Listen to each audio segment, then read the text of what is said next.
Ben ritrovate ai miei video tutorial. Stiamo lavorando nella parte ritmica della danza orientale. Oggi parliamo del ritmo Baladi o Baladi, come dir si voglia. Il ritmo è un ritmo molto antico, proviene dall'Alto Egitto. Questo ritmo è un 4/4 e Baladi, la parola, significa mia terra. Ciò vi fa capire che comunque è un ritmo che fa parte dei ritmi più popolari, più folcloristici ed ha dei movimenti marcati soprattutto sui primi dum. I primi dum che sono praticamente la parte iniziale che aiuta a riconoscere il nostro ritmo.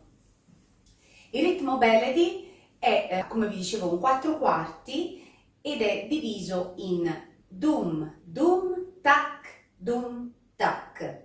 Allora, questi dum sono la parte centrale, non so se avete presente la darbuka, la prossima volta la vediamo insieme la darbuka. La parte centrale del suono è dum ed è la parte più grave, quindi quello più basso. E la parte più esterna che si trova nella darbuka è tac. Approfondiremo poi il prossimo video. Comunque, adesso ripetiamo il ritmo del Baladi. Dum dum, tac dum, tac, dum dum, tac dum, tac, dum dum, tac dum, tac, dum dum, tac dum, tac, dum dum, tac dum, tac, dum dum, tac dum, tac. Benissimo, adesso andiamo a vedere insieme per scritto, quindi come potete vedere nell'immagine,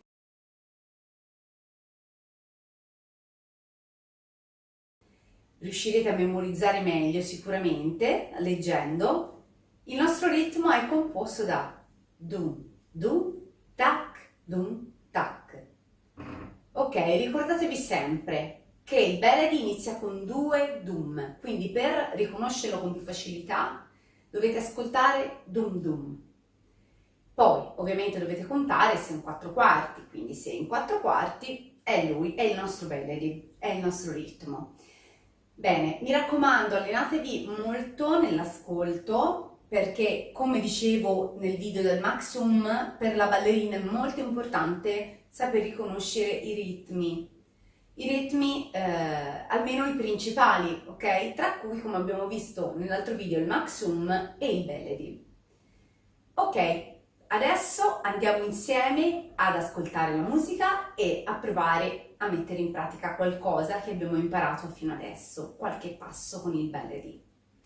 Buon divertimento e buon ascolto!